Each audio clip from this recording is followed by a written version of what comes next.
Pues miren, el día de hoy vamos a tener una clase súper interesante sobre el Año Nuevo Judío llamado Rosh Hashanah. Y en un principio voy a hacer muchas preguntas y van a parecer como que les van a entrar miles de dudas, pero es mi intención para que ustedes puedan compenetrarse y recrear el tema de nuevo.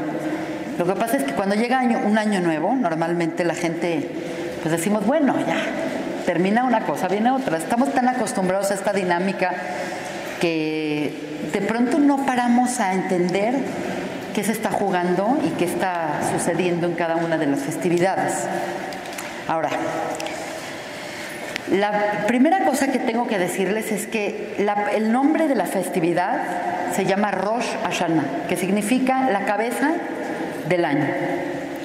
Entonces, bueno, la cabeza del año tampoco es un nombre que nos diga mucho. Se ve como cualquier otro año. Hay el año nuevo cristiano, el año nuevo chino, el año nuevo judío.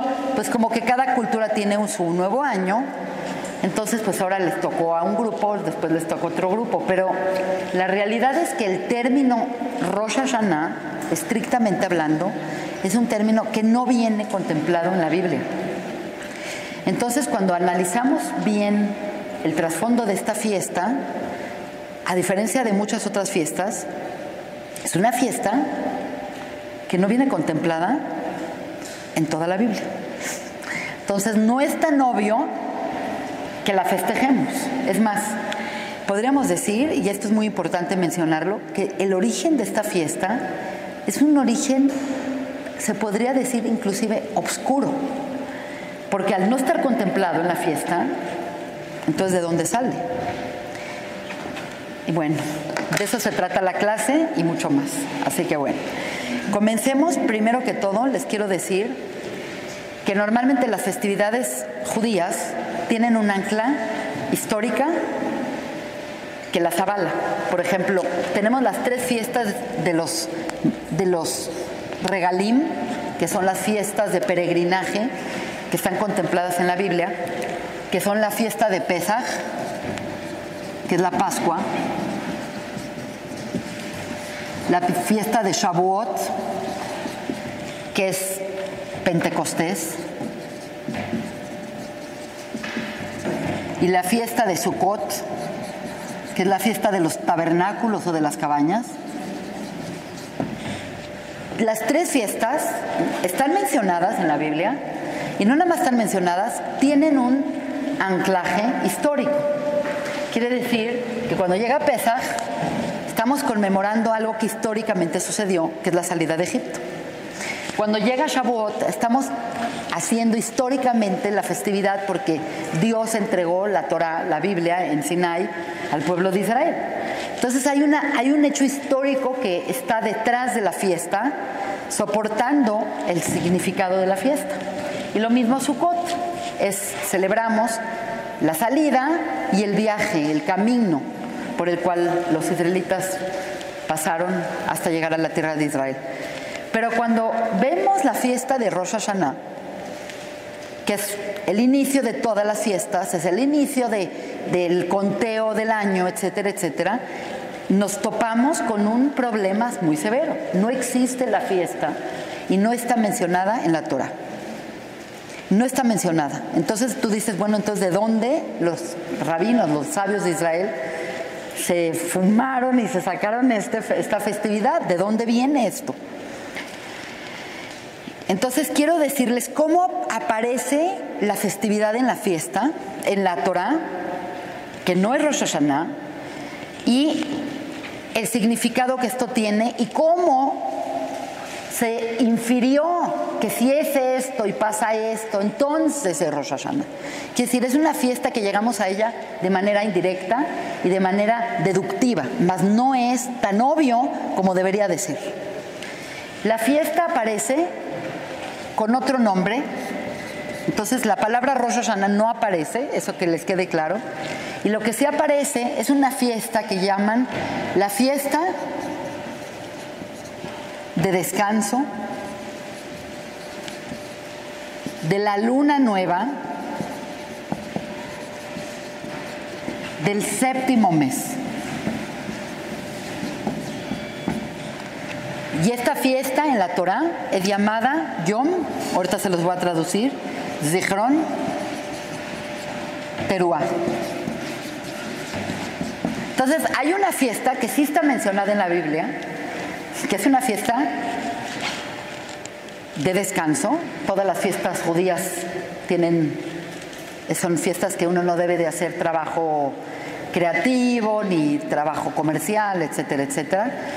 Y esta fiesta es la luna nueva del séptimo mes, llamada el Día del Recuerdo del Trompetazo. Punto. Así se llama la fiesta. Entonces, acá vienen varias preguntas. Primero que todo, ¿cómo te presentan una fiesta del Año Nuevo en el séptimo mes? Es totalmente ilógico. Es como si yo les digo, bueno, señores, a partir de ahora, el Año Nuevo no es el 1 de enero, es julio. Y ustedes me van a decir, pues estás loca, esto no procede, no está bien. Y obviamente, pues sí, es una discusión importantísima que viene en la Torá, que viene en el Talmud, que viene avalada en diferentes textos, en donde dicen, bueno, lo lógico es que el Año Nuevo comience en el primer mes, ¿cómo en el séptimo mes? Y nosotros sabemos que el primer mes es el mes de Pesaj, que es Nisan, que es la luna de Aries, que es la primavera. ¿Qué me van a decir a mí ahora que el Año Nuevo comienza en el séptimo mes? Entonces, realmente, como les dije al principio, primero que todo vamos a destruir todo lo que sabemos y luego vamos a construir una nueva definición muy interesante sobre este tema. Entonces, el primer mes es Nisan y el séptimo mes es Tishrei. Y Tishrei es el séptimo mes y es la luna de Libra. Entonces, ahí tenemos varios problemas. La falta de anclaje histórico es grave, porque entonces, ¿qué celebramos? Por otro lado, tampoco hay un anclaje agrícola, porque muchas de las fiestas, específicamente Pesach, Shavuot y Sukkot, son fiestas que tienen un gran anclaje histórico y también simultáneamente tienen un anclaje agrícola. Nosotros en esta clase hemos explicado que no existe un mundo espiritual separado de nuestro mundo material. Quiere decir, no hay ninguna expresión espiritual sola, se consideraría ajena al judaísmo totalmente, y tampoco no hay nada físicamente que no tenga una expresión espiritual. Entonces, de tal manera que inclusive las fiestas históricas tienen una connotación agrícola. De tal manera en que en Pesaj se comienza la cuenta del Omer, que es la cosecha de la cebada. Shavuot es la fiesta de las primicias, es la fiesta de la cosecha en general, de cuando se termina el Omer y se hacen los primeros frutos. Y Sukkot es la fiesta de la no cosecha, sino cuando ya se va uno a guardar en la cosecha. Se llama asif en hebreo, no sé cómo se diga en español. Quiere decir, todas las fiestas tienen algo que las avale históricamente, agrícolamente. Una excepción, pero que sí está contemplada en la Biblia, sería Yom Kippur, el Día del Perdón, que es una fiesta que está mencionada tal cual como el Día del Perdón por el pecado del becerro de oro. Pero entonces sí hay algo que lo avale, hay algo que lo traiga a la tierra, que lo traiga, ilumine y tenga un significado. En cambio, de repente tenemos Rosh Hashanah y no tiene anclaje histórico, no tiene anclaje agrícola. Es una fiesta que está ubicada en el séptimo mes, en la luna nueva del séptimo mes. Entonces, la realidad es que estamos ante una festividad de manera muy poco clara qué se está celebrando y por qué se está celebrando. Y la Torá la llama el día del recuerdo de la Teruá. Entonces, tendríamos que analizar a a qué se refiere el recuerdo y a qué se refiere la palabra teruá de la trompeta y por qué los sabios de Israel y por qué los rabinos de Israel decidieron que esta era la fiesta del inicio de año. Entonces vamos avanzando poco a poco. Ahorita vamos avanzando en dudas y vamos a seguir avanzando en dudas hasta que empecemos a entender el fondo de esta fiesta. Esta es una clase un poco compleja, pero dentro de esa complejidad está la riqueza de esta clase. Entonces, estas son las primeras preguntas. Ahora vamos a seguir preguntándonos. ¿Qué significa el día del recuerdo del trompetazo? ¿De qué me tengo que recordar yo con el trompetazo? Obviamente hay muchas explicaciones. Otra forma de llamar a esta fiesta en la Torá la llaman Yom, el día del Din, el día del juicio.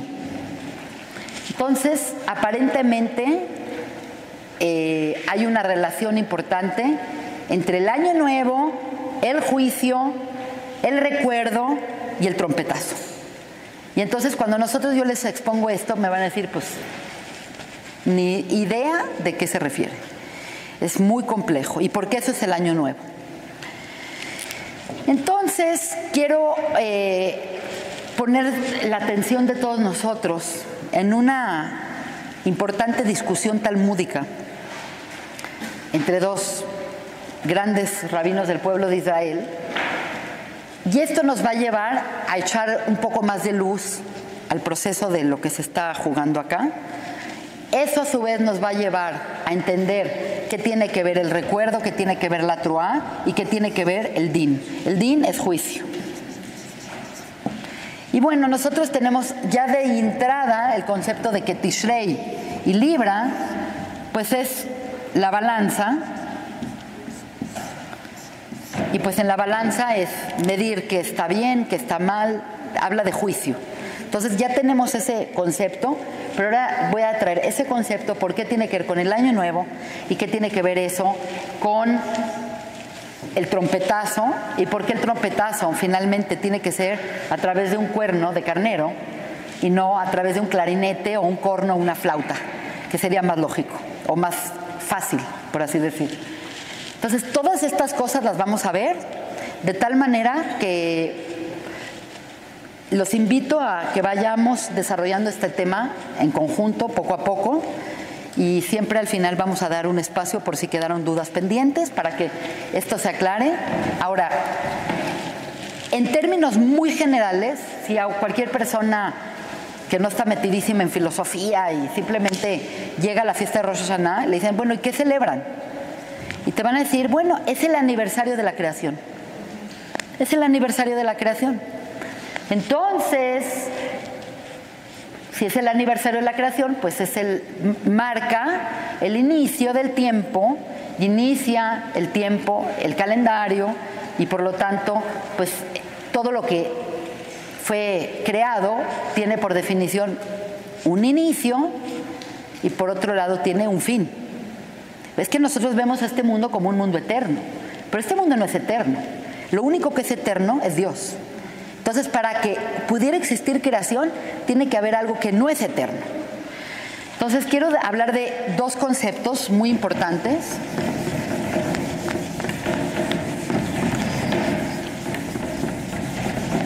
Dios lo abarca todo, y de las pocas cosas que podemos decir claramente de Dios, son uno, que es perfecto, y dos, que es uno, es Ejad. Entonces, todo lo que es Dios tiene que ser perfecto y tiene que ser uno. Entonces, para que pueda haber creación, ya les va a parecer así como una clase de teología dificilísima, pero lo van a entender muy claramente. Para que cualquier cosa que sea perfecta o que sea uno, es Dios. Es la definición de Dios, según el judaísmo. Entonces, para que pueda haber algo que no es Dios, por definición tiene que ser imperfecto y no puede ser uno, tiene que ser de dos en adelante. No sé si entienden. Entonces, por definición, en el mundo nosotros no somos Dios. Puede ser que tengamos cosas de Dios, pero no somos Dios. Yo no soy Dios, y el pizarrón no es Dios, y el micrófono no es Dios. Por lo tanto, todo lo que fue creado por Dios, por definición, al ser creado, es imperfecto y no es uno, es múltiple. De 2 en adelante. Si es 2, 3, 10 millones, 749,000 millones, es exactamente lo mismo. En el momento que algo se perfecciona, entonces ya es parte de Dios, y en el momento que algo se unifica, también ya es parte de Dios. Entonces el mundo se divide en dos, en Dios y en lo creado. Y esto es el ámbito de Dios, y este es el ámbito creado. Por lo tanto, esa es la definición de lo creado y no creado. Y por lo tanto, si es algo creado, la creación tiene una implicación muy importante. Tiene un inicio, que los judíos llamamos Génesis o Breshit, y tiene un fin. Porque si fuera eterno, entraría en esto. Dios es perfecto, es único y es eterno. Entonces todo lo demás es imperfecto, es múltiple y es finito. Entonces todos nosotros estamos de este lado. Punto. ¿Sí se entiende? Ok. Esto me llevó, yo creo que un siglo a entenderlo, para poderlo explicar de una manera tan jovial y tan simple. No sé en lo que he pensado cómo explicarlo. Ok, entonces, pues si hay un inicio, lo que queremos decir es que Rosh Hashanah celebra ese inicio.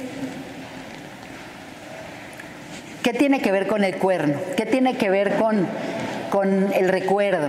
¿Qué tiene que ver con el din? ¿Qué tiene que ver con el séptimo mes?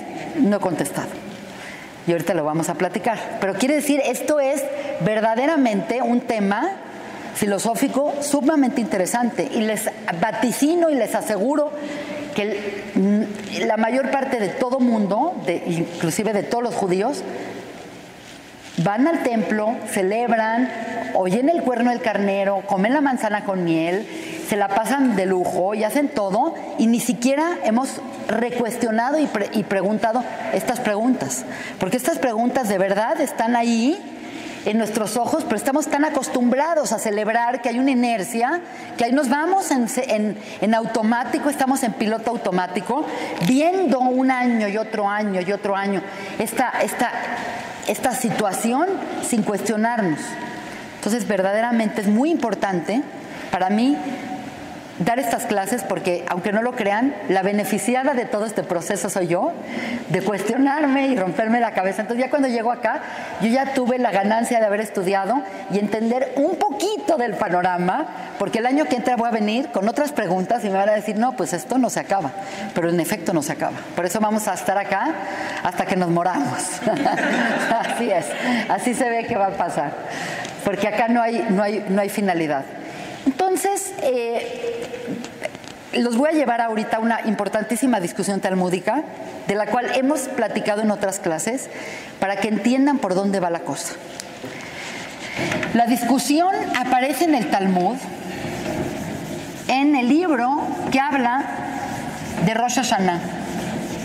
En el Talmud hay muchos libros, es un libro muy complejo, y hay una Masejet, hay un libro llamado Rosh Hashanah. Y en alguna de las páginas del libro hay la discusión de Rabbi Eliezer y Rabbi Yoshua. Son dos rabinos que eran súper amigos y estudiaban el Talmud en pareja.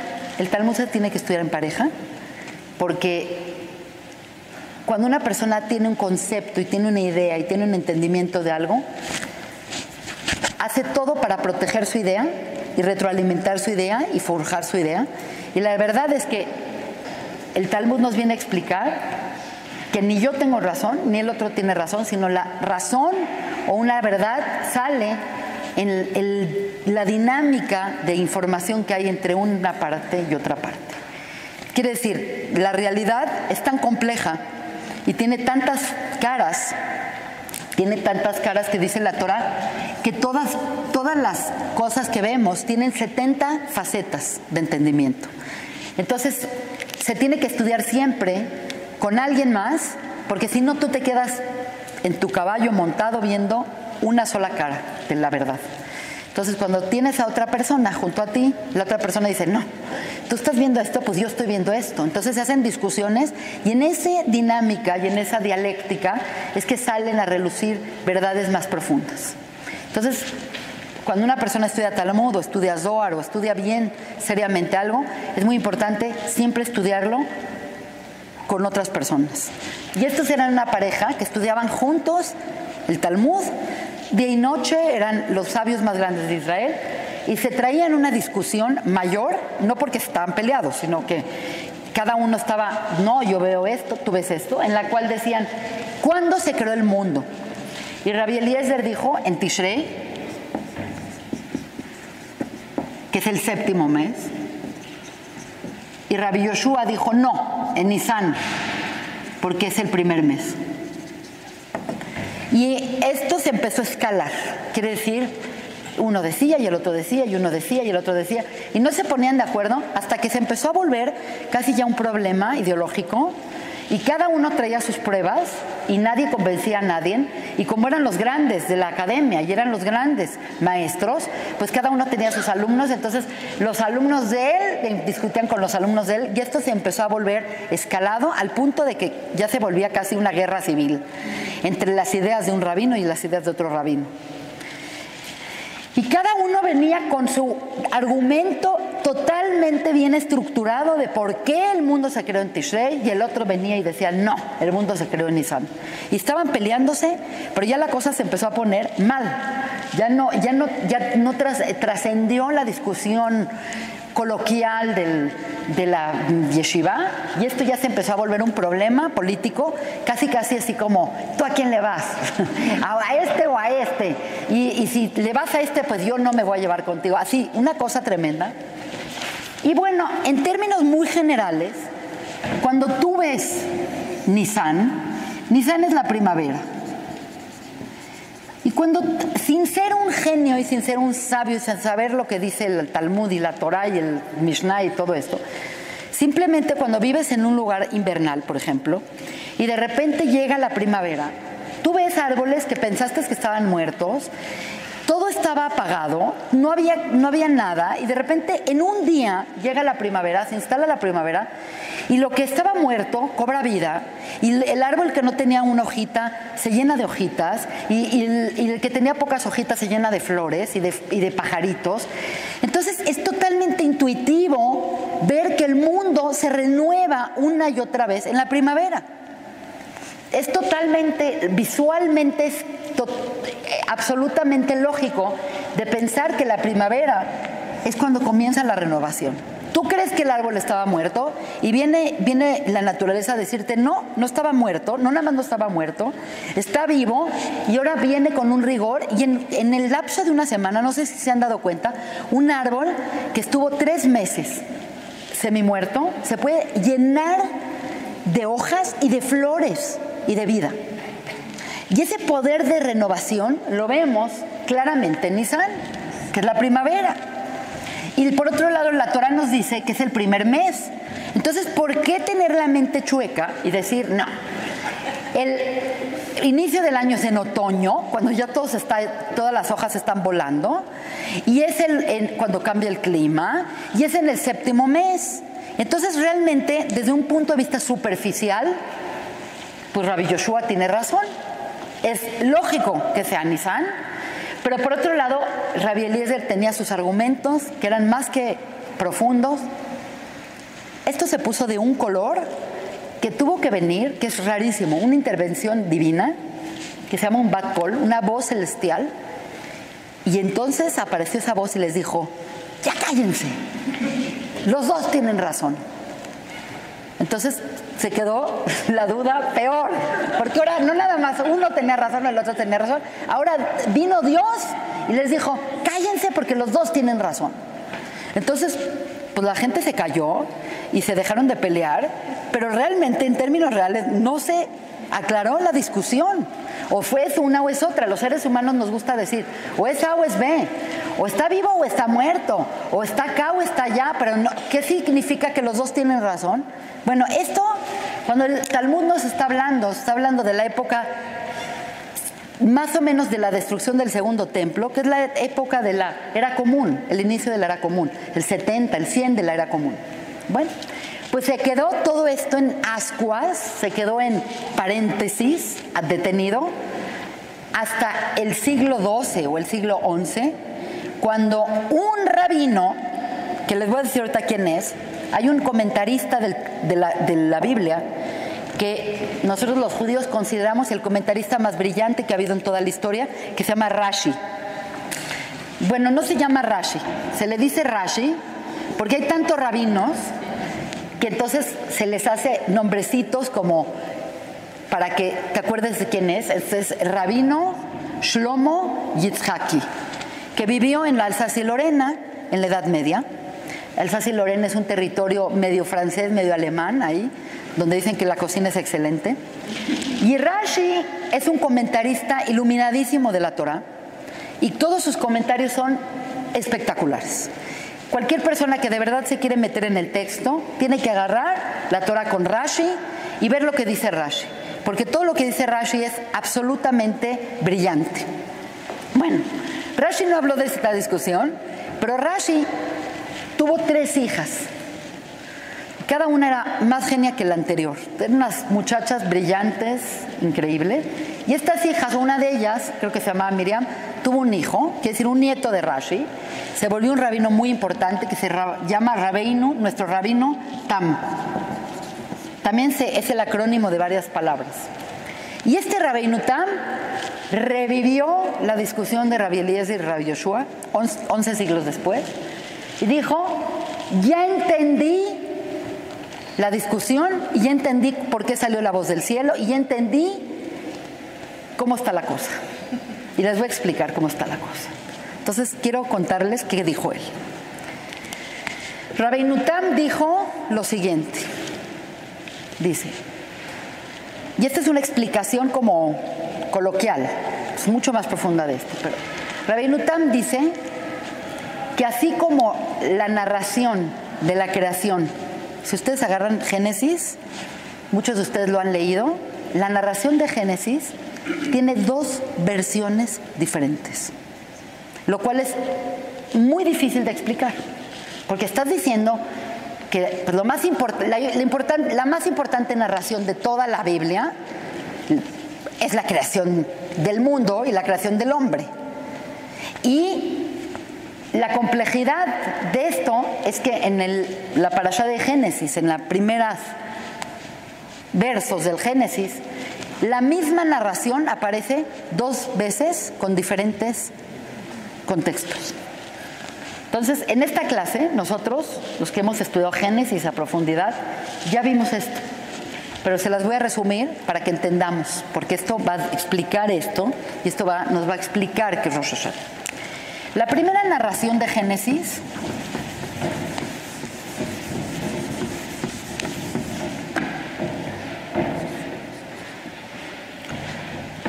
que es la que muchos no sabemos hasta de memoria, en el principio de la creación de los cielos y la tierra, y bueno, empieza un orden de cómo Dios creó el mundo. Entonces, primero todo estaba revuelto y oscuro y había caos, y de repente vino Elohim, que cada vez que va a hablar la Torá de Génesis en el primer texto, Dios va a aparecer con la entidad de Elohim.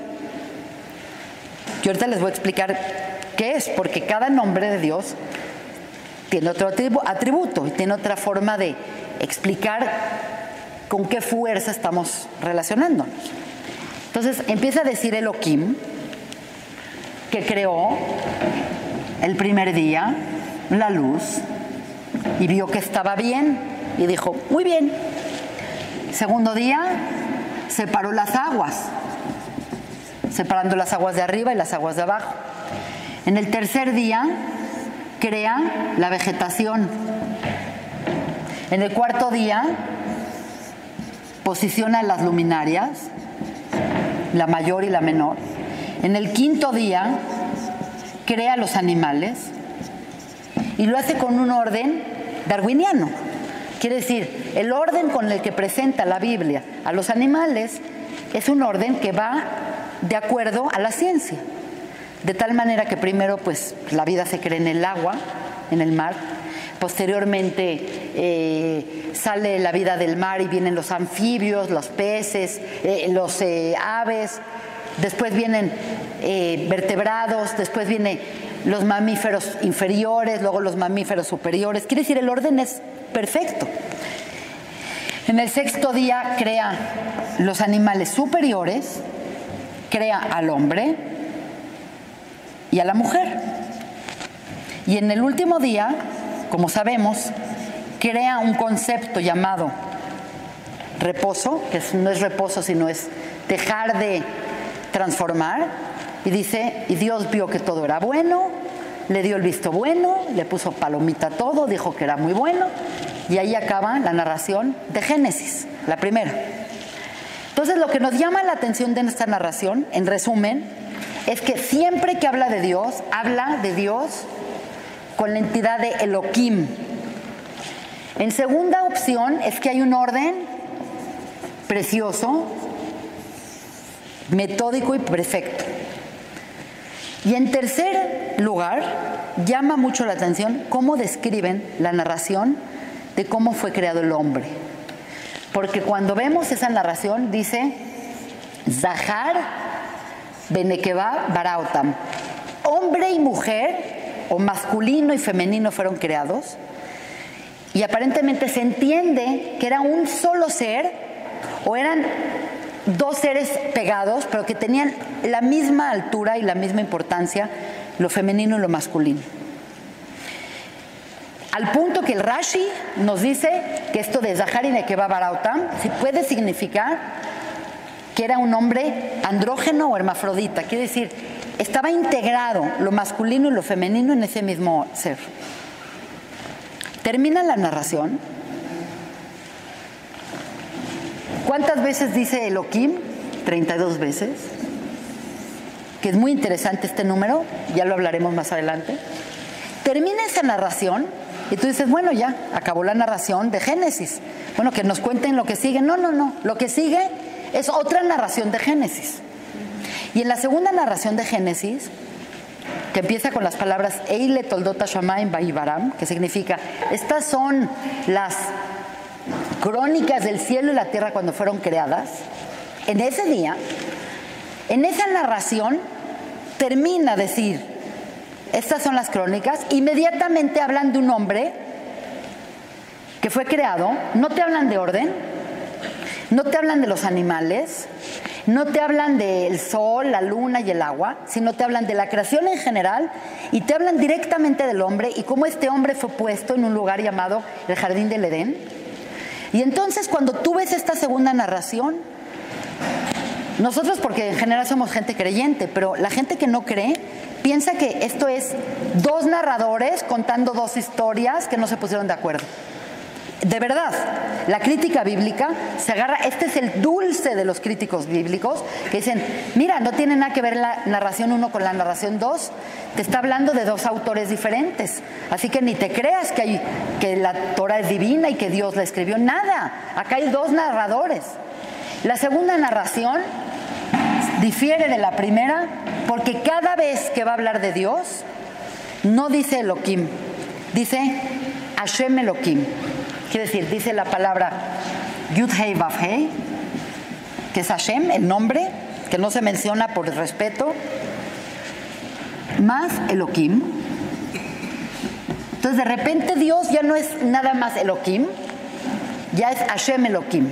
Ya presentas otra faceta de Dios que desconocida hasta este momento. La otra cosa que llama la atención es que no hay orden, porque el orden se pierde, porque habla de en general y directamente se va al hombre. Y lo más importante, y lo que es dramáticamente importante, es que cuando habla de la creación del hombre, no habla de un hombre Zahar y Nekeva, un hombre simultáneamente mujer y hombre, que están iguales, que tienen la misma importancia, que tienen la misma altura. No, hablan de la creación de un hombre hecho de polvo de la tierra. Masculino, un hombre que se ve bastante más distinto que el primero, que dice Dios que lo creó como de arcilla, parece como de cualquier cultura que habla de la creación del hombre a través del maíz o de la tierra. Se ve como un hombre de barro, el cual está tirado en el suelo mientras Dios lo moldea con sus propias manos, y cuando decide darle vida, insufla en él, le sopla por la nariz, lo convierte en un espíritu de vida que se para, y de repente este hombre está allí en el jardín del Edén haciendo un par de cositas, no está haciendo mucho, y de repente dicen, no es bueno para el hombre que esté solo, hagámosle a una compañera. Entonces no tiene nada que ver este hombre, simultáneamente mujer y hombre, idéntico a un hombre que está hecho de la palabra Adam, viene de Adamá, que significa está hecho de tierra, con un aspecto de Dios que fue insuflado en él, por así decir. Y por otro lado, pobrecito, está solo, vamos a hacerle una compañera porque no es bueno que el hombre esté solo. Pobrecito, me da lástima. Entonces Dios le da lástima que está solo, dice no es bueno, y vamos a hacerle una compañera, y le hace una compañera, y cuando la ve dice wow, qué mujer me hicieron, y pues está feliz. Pero no tiene nada que ver esta narración con esa narración. Son muy distintas, al punto que tú podrías decir, bueno, entonces ¿cuál es la buena? ¿Cuál es la buena, la 1 o la 2? ¿Cuál es la verdadera? Por ejemplo, Rashi dice que esta narración es la visión general, y esta habla de la narración en particular. Quiere decir, te dan una visión, es como un libro de arte que primero ves una escena completa y en la siguiente hoja le das la vuelta y ves una escena de detalle. Eso dice Rashi, pero su nieto dice no. Dios acá nos está diciendo algo espectacularmente importante. Y quiero que pongan mucha atención en esto. La palabra Elohim, esto es el centro de la clase, por eso pongan muchísima atención. La palabra Elohim, siempre que aparece la palabra Elohim en la Biblia, se refiere a Dios en su atributo de Rey de la justicia. Entonces, la palabra Elohim implica din, implica justicia y implica ley. Entonces, la primera narración, desde este punto de vista, habla de un Dios justo que crea leyes.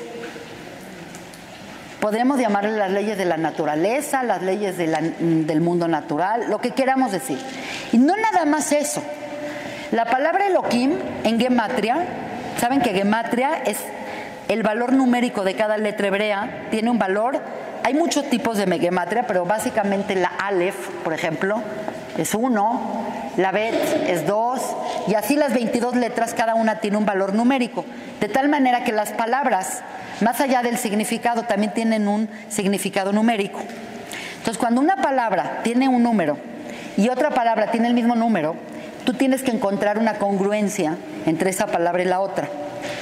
Eso es comparar el valor de gematria, que es como una forma matemática de empezar a ver la Biblia, que es una de las primeras cosas que hacen los cabalistas. La palabra Elohim tiene la gematria de 86.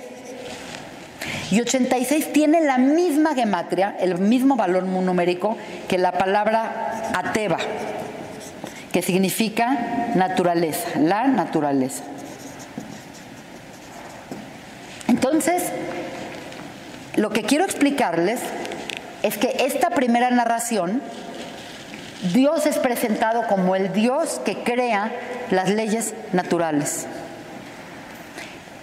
y imparte justicia y imparte la ley y es estricto. Un Dios estricto. Es una visión. La primera cosa que nos llama la atención en la segunda narración es que nunca más se menciona a Elohim solo, sino se menciona a Elohim con el nombre que se llama el tetragramatón, que son las 4 letras de lo que nosotros llamamos el Yud Hei Vav Hei, que en los libros no judíos se pone la Y, Yud, así. Y no mencionamos el nombre por la santidad que tiene este nombre. Nada más, nosotros los judíos lo mencionamos en el templo cuando estamos rezando en Yom Kippur. Es el único día que se nos permite decir, y en el contexto de un templo y en el contexto de pensar en él, etc. Entonces llama mucho la atención por qué esta diferencia radical de presentación de Dios. Acá lo ponen como un Dios de la justicia, el Dios de la ley, el Dios de la naturaleza, el Dios duro. Y acá nos los ponen como eso más esto. Y en general hemos visto en este curso, y vamos a seguir viendo, porque siempre es un tema que sale a relucir, que el atributo, de los atributos principales que tiene este nombre de Dios, al que le llamamos el nombre, es el atributo de amor y de misericordia.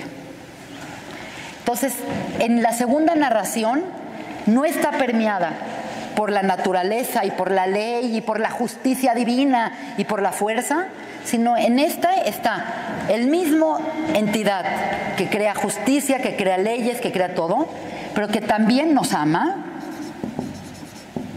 y que nos juzga con suavidad. Quiere decir, esta es la versión suave, la versión amorosa y la versión empática de Dios. Es el Dios que perdona, el Dios que no se enoja, el Dios que juzga para bien, el Dios que da chance si la regaste. Entonces, lo que dice el Rabbeinu Tam es que realmente el mundo, cuando fue creado en 2, inclusive en 3 etapas. No porque Dios necesite etapas. Para Dios, lo que Él quiere, en ese instante aparece. Él no necesita este proceso de, bueno, voy a hacer la prueba y luego vamos a ver cómo sale. Eso es para nosotros. Dios es absolutamente lo que es su deseo, se materializa y eso es. Pero eso está perfecto si Dios quiere crear un mundo perfecto. Pero como Dios no puede crear un mundo perfecto, porque entonces sería Dios lo perfecto, no habría separación entre Dios y la perfección de Dios, y tiene que crear un mundo imperfecto, creó la corona de la creación es el ser humano.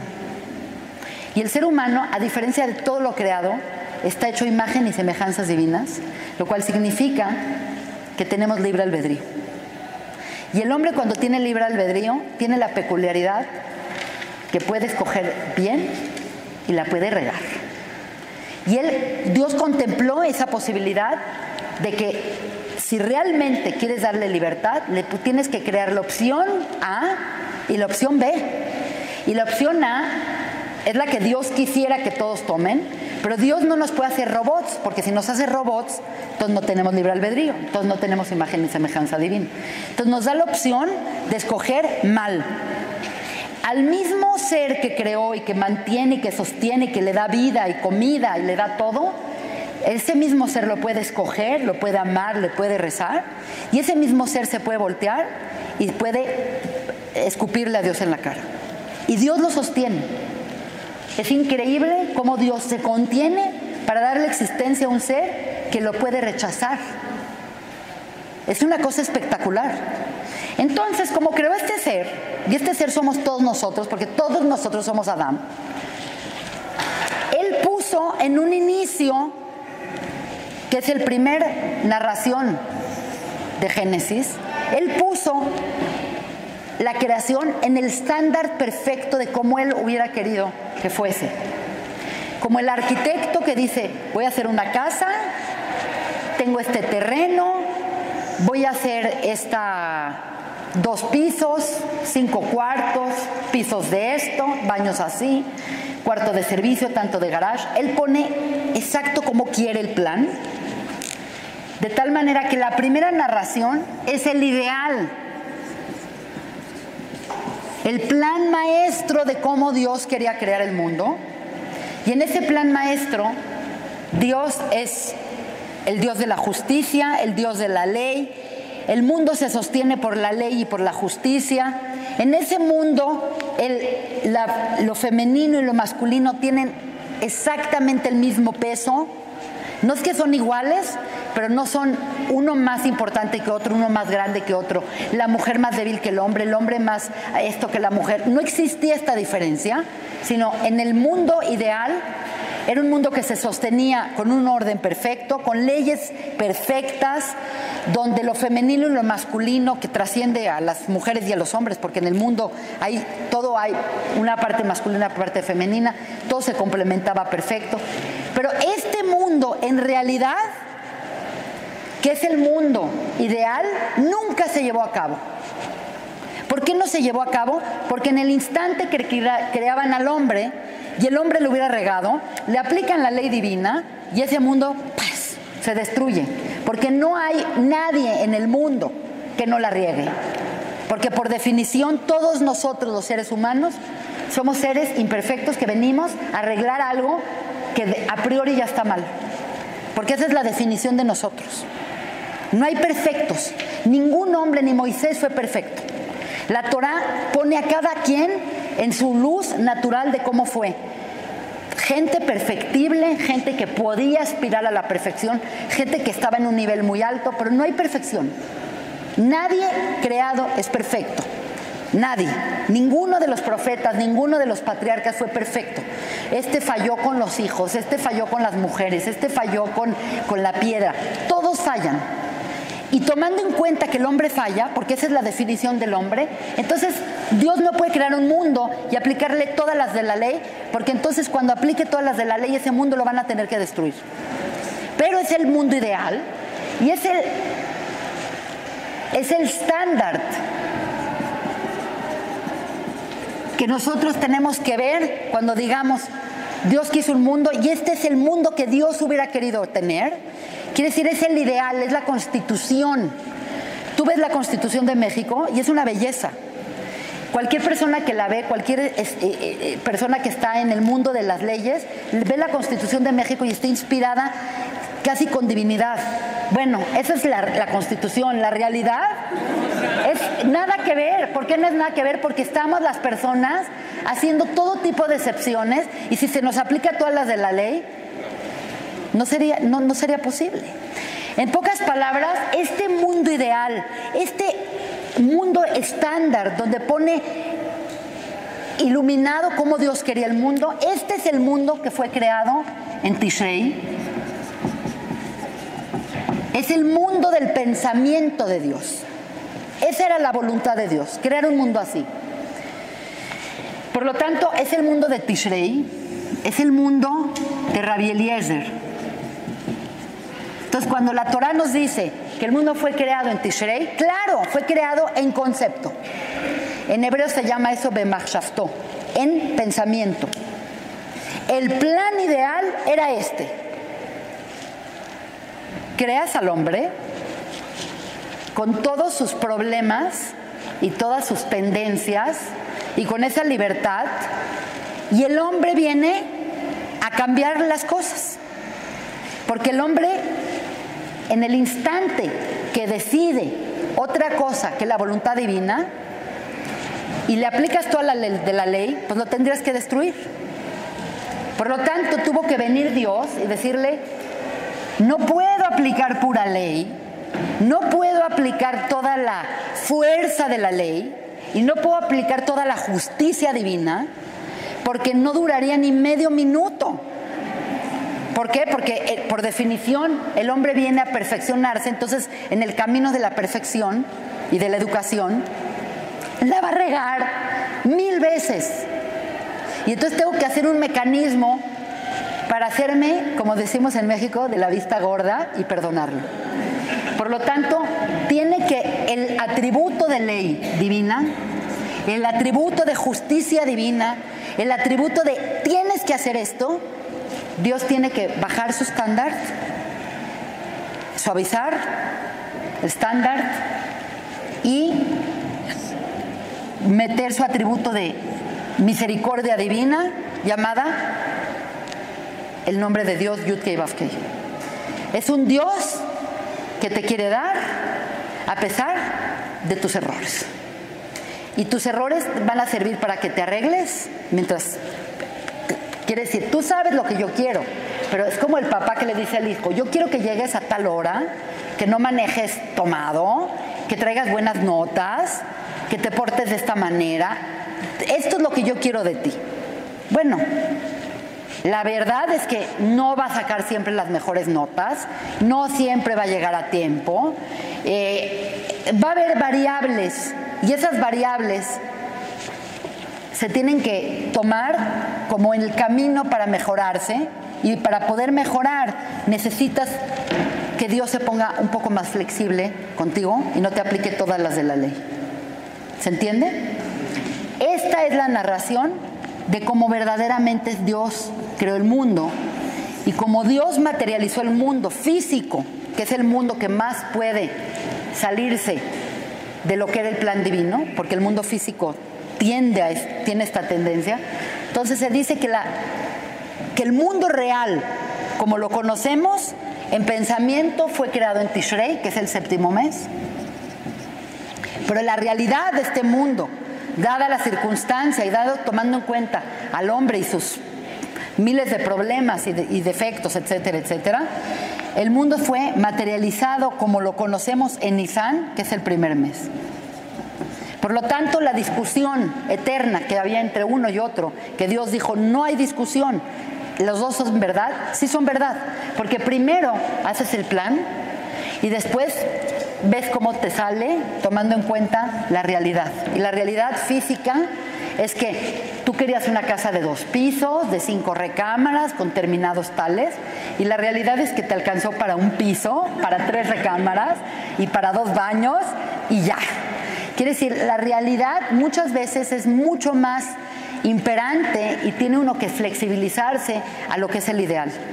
Y Dios tuvo que modificar su estándar y bajar su estándar para que nosotros podamos subsistir la justicia divina. Entonces, cuando llega Rosh Hashanah, nosotros lo que estamos pensando celebrar, o lo que estamos celebrando, o lo que estamos renovando, o lo que estamos haciendo, es ese momento de la luna nueva del séptimo mes, que es la luna de Libra. Estamos tratando de entender cómo quiso Dios el mundo y cuál es el estándar. Porque si no sabes cuál era el estándar, entonces todo se vuelve relativo y aquí cada quien hace lo que sea y se hace una anarquía y se vuelve un relajo. Entonces realmente es el día en donde estas leyes se vuelven a poner vigentes, aunque sea en modo ideal, y donde tú tienes que rectificarte a ti mismo cómo estás con respecto a estas leyes. Entonces, el estándar de Rosh Hashanah es que tú te haces juicio a ti mismo de cómo estás con respecto al estándar de Dios. No es que Dios esté en una silla con una varita mágica y diciendo, este bien, este mal, este regular, este se va para acá. No existe semejante cosa. Obviamente poner a Dios así es un infantilismo de nuestra incapacidad de pensar en Dios como algo mucho más grande. Pero esta forma infantil de ver a Dios es lo que nosotros deberíamos de incorporar este año como un día en el que estás tú conociendo el estándar y midiéndote y viéndote en un espejo y decir, ¿cómo estoy yo con respecto al estándar de Dios? Entonces es un día de muchísima reflexión, es un día de autojuicio, es un día donde tú te estás midiendo y eso es Rosh Hashanah. Ahora, ya tenemos la primera parte de la clase, ahora vamos a seguir. ¿Vamos bien? Sí. Ok.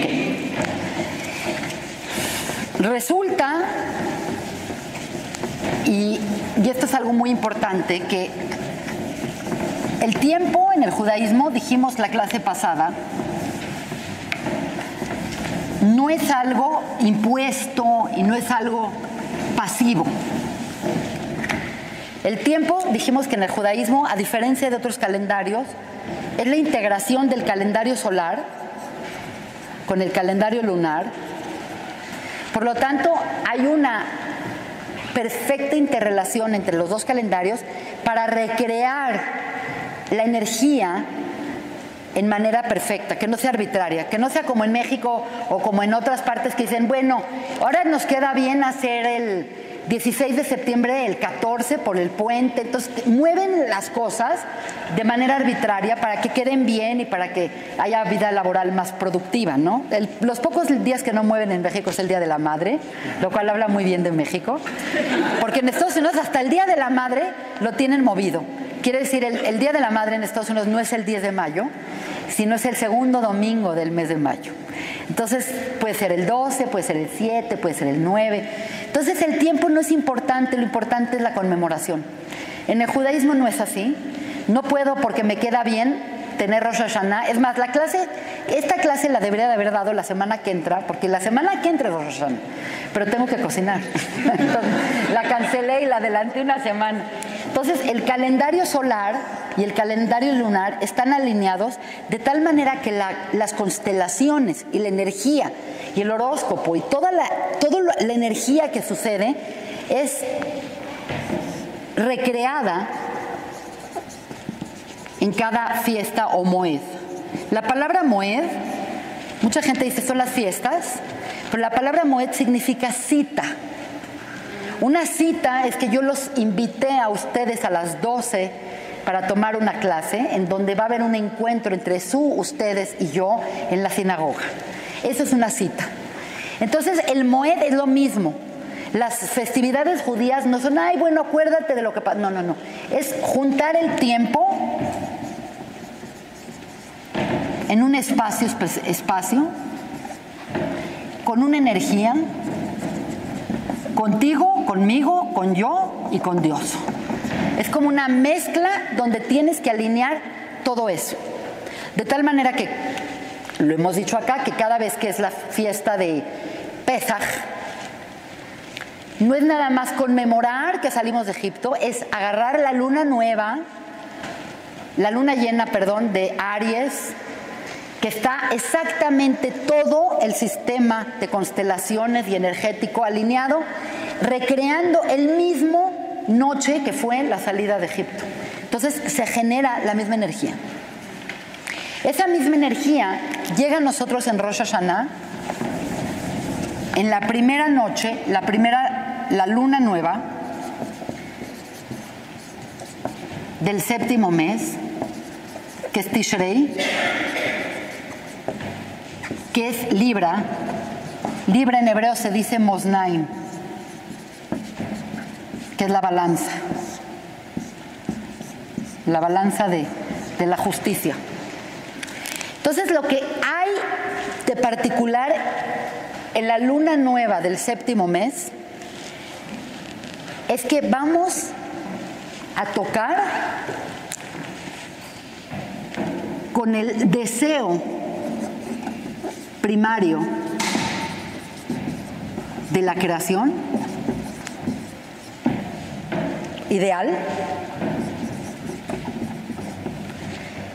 y se los quiero poner con el siguiente ejemplo.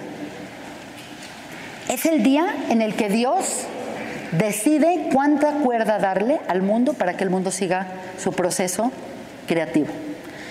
Quiere decir, nosotros estamos en un proceso de constante recreación. Aunque estamos viviendo y sentimos como que todo es muy natural, etcétera, etcétera, no sé, las células de nuestro cuerpo todo el tiempo se están renovando. Cambiamos de piel cada 21 días, no sé si saben. Las mucosas cambian cada 2 semanas. Ciertas células se generan diariamente, otras se generan una vez en la vida, otras, pero todo está en un proceso de renovación, de regeneración. Entonces, ese día, la luna nueva del séptimo mes de Tishrei, esa conciencia divina, esa fuerza primaria de creación, revisa toda la creación, y la creación es universal. Esta no es una fiesta para el pueblo de Israel, esta es una fiesta para toda la humanidad y para toda la creación, porque todo pasa frente al Creador y Dios decide darle cuánta cuerda darle para el próximo año. Es un poco infantil esta idea, pero es un poco lo que se hace. Entonces, la luna nueva del séptimo mes de Tishrei, que es la luna de Libra, es el momento del año donde Dios vuelve a echar a andar el mundo ideal, o las fuerzas del mundo ideal, que son las leyes naturales. Y todo lo creado está bajo el dominio de las leyes naturales.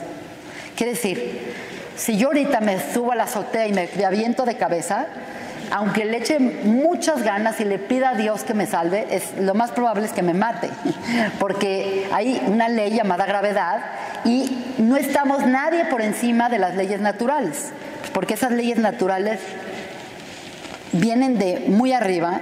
Entonces, si una persona decide cruzarse circunvalación cuando vienen todos los coches corriendo, pues lo más probable es que lo van a atropellar, aunque sea creyente o no creyente, ¿no? Es lo normal, o una persona recibe un balazo, bueno, pues recibe un balazo, pues va a agujerar. Entonces, todos estamos sujetos a esas leyes naturales.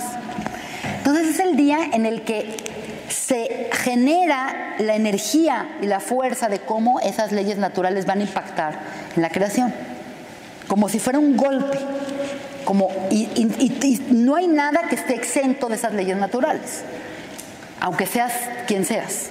Estamos todos dentro de lo creado, entonces esas leyes están dictadas o se echan a andar en esta luna nueva del mes de Tishrei.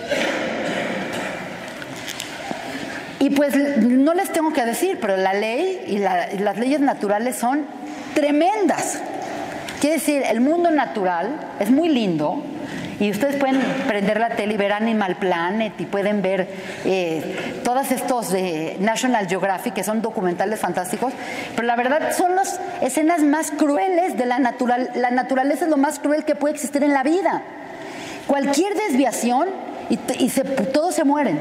Quiere decir, tú estás viendo, no sé si vieron una película que se llamaba La Marcha de los Pingüinos Emperadores.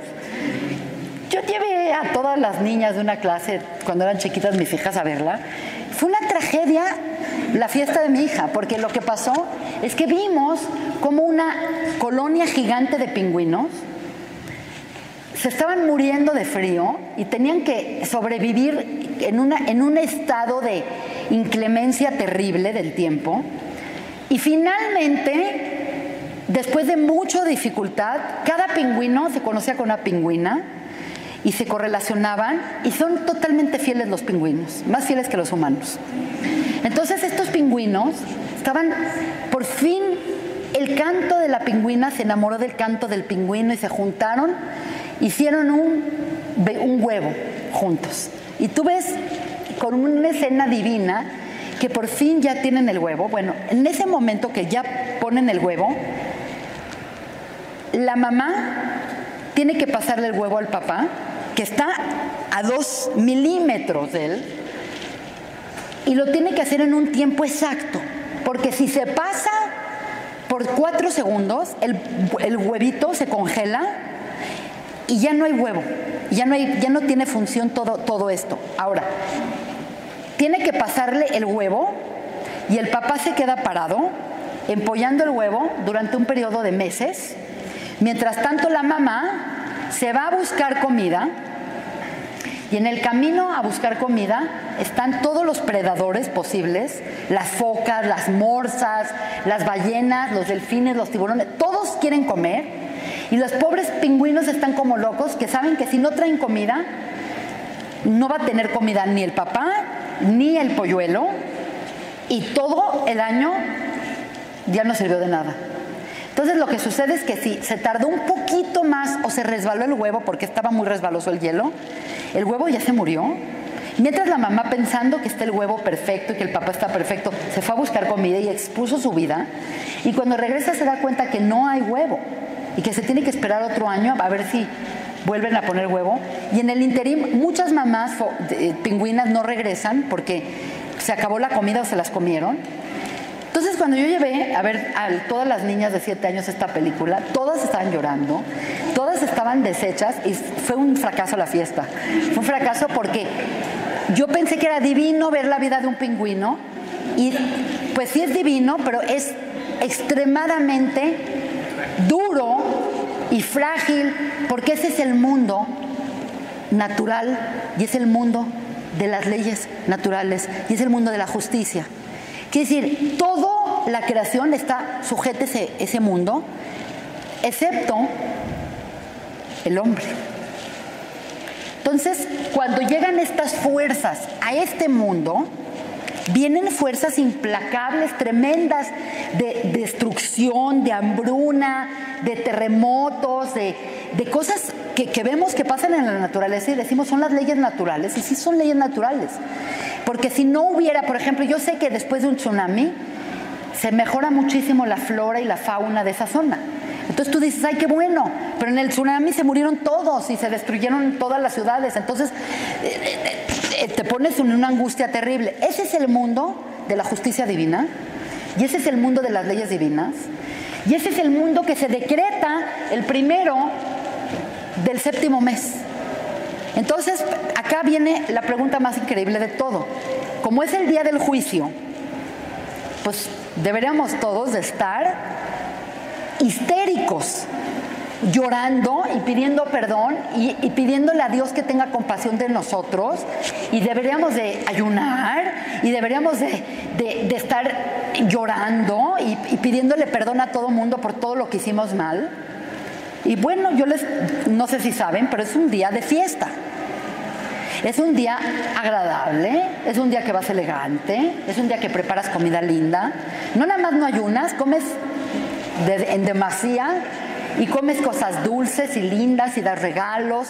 Y es un día como que muy bien. Entonces, o somos unos tarados que no entendemos cómo celebrar, o el juicio no es juicio.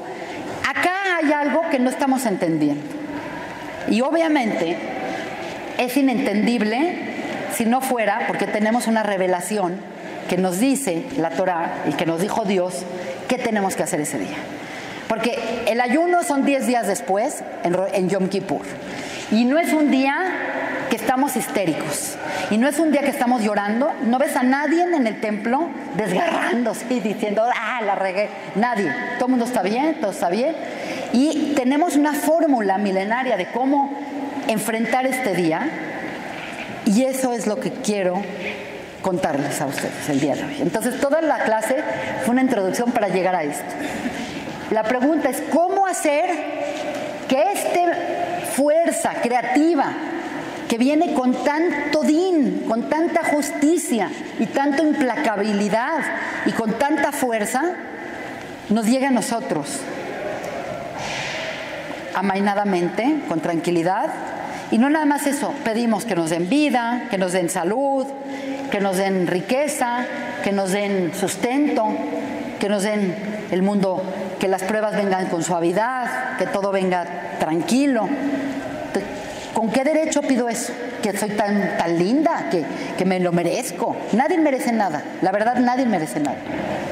Todo es una gracia divina, el que estemos vivos y todo. Entonces, yo no tengo la desfachatez de ponerme enfrente de Dios y decirle, oye, soy buena onda, júzgame bien y dame lo mejor.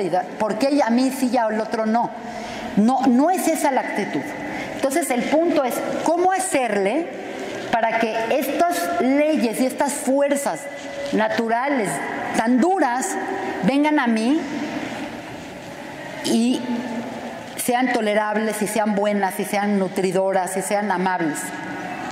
Entonces ahí está la clave de esta clase. Entonces en la Torá nos dicen de la única mitzvah, el único precepto que tenemos que hacer ese día, el único, no es ni arrepentirnos, ni llorar, ni ayunar, ni nada. La única precepto que nos dicen que tenemos que hacer es tocar el shofar, tocar una trompeta. Entonces tú ves esto y dices, parece un juego casi de magia. ¿Qué es esto de que yo voy a cambiar todo y voy a pedir por mí y voy a pedir por mis hijos y voy a pedir por el bienestar del pueblo de Israel? ¿Cómo voy a pedir? Con hocus pocus. ¿Qué es esto? ¿Qué significa el shofar? ¿Qué significa la trompeta? Ahora, dijimos que esta fiesta es llamada Yom Zichron Teruah. Entonces nuestros jajamim, los sabios de Israel, dicen, bueno, ¿qué es la teruah? Ya, vamos a hablar de cosas prácticas. ¿Qué es la teruah? Y pues es muy difícil, porque antes no había grabaciones, y antes no había ni siquiera notas musicales, y no había manera de escribir la música. Y entonces, ¿qué es la teruah? Entonces hay toda una dislucidación que es la teruah. Nos dicen, el día de Rosh Hashanah es un día solemne en el cual toda la función del día es que una persona designada por la colectividad va a tocar el shofar y así vamos a lograr salir bien del juicio. Entonces, Dios nos dio la herramienta. Esto es algo que nadie en la vida se le hubiera ocurrido. ¿Sí me entienden? Es como si yo les digo a ustedes, ahí le picó a alguien un alacrán. Bueno, y de repente viene una persona y dice, ponle esto. Bueno, fue una revelación de algo. Esto, ¿cómo se logró? Desgraciadamente, yo no lo toco bien. Lo tocan mis hijas, lo tocan otras personas. Este es el shofar. Es un cuerno que puede ser de carnero, puede ser de venado, no puede ser de vaca. Y tiene una forma muy peculiar de tocarse, que es lo que ahorita quiero platicar con ustedes. Entonces, toda la función, todo lo que se hace con respecto en el templo, obviamente hay un libro de rezos que tiene más de 1000 hojas, que se tiene que leer todo en un día. Es el libro más largo de todo el año de rezos, es un Mahzor, y tiene una parte especial, que es la parte agregada del día, y en esa parte especial que se llama Musaf, que la palabra Musaf viene de Leosif, viene de agregar, se toca el shofar. Al final veo si pues me sale tocarlo. Hubiera traído a una de mis hijas, pero básicamente, ¿qué es el shofar? Que va a afectar esto. Y no es magia. Y Dios nos dijo qué es lo que quiere que hagamos. Entonces hay que entender qué es el shofar. Hay 1000 cosas que les podría hablar del shofar. Podría dar 3 o 4 clases de este tema. Pero tengo que agarrar uno y desarrollarlo, y pues nos vamos a quedar este año con ese concepto. Y el año que entra, Dios mediante, vamos a explorar otros. Básicamente, el servicio de Rosh Hashanah está contenido en una parte que se llama Musaf, que les digo que es un agregado del día. Y el Musaf tiene 3 partes. Tiene una parte que se llama Malhuyot, ahorita se los voy a traducir. Tiene otra parte que se llama Zichronot, y tiene otra parte que se llama Shofarot. Ok. Lo importante del día, aunque lo constituyeron con 3 secciones, lo importante de todo esto es, lo más importante es esto, que es tocar el shofar. Quiere decir, esto es como el acompañamiento para no dejar el precepto solo. Pero lo importante, si tenemos que escoger entre echarnos todo esto o nada más oír el shofar, nada más oímos el shofar. Lo que pasa es que no nos las hacen fácil, de tal manera que entonces el shofar está intercalado en cada una de ellas, de tal manera que se vuelve muy importante hacer estas y al mismo tiempo oír el shofar. Ahora, nos dicen que tenemos que hacer un sonido llamado trúa. Y la verdad es que no sabemos a ciencia cierta qué es la trúa.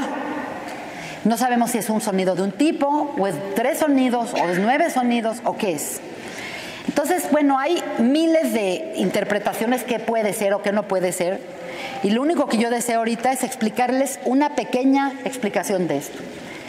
Básicamente, la palabra Malhuyot son himnos de alabanza a Dios.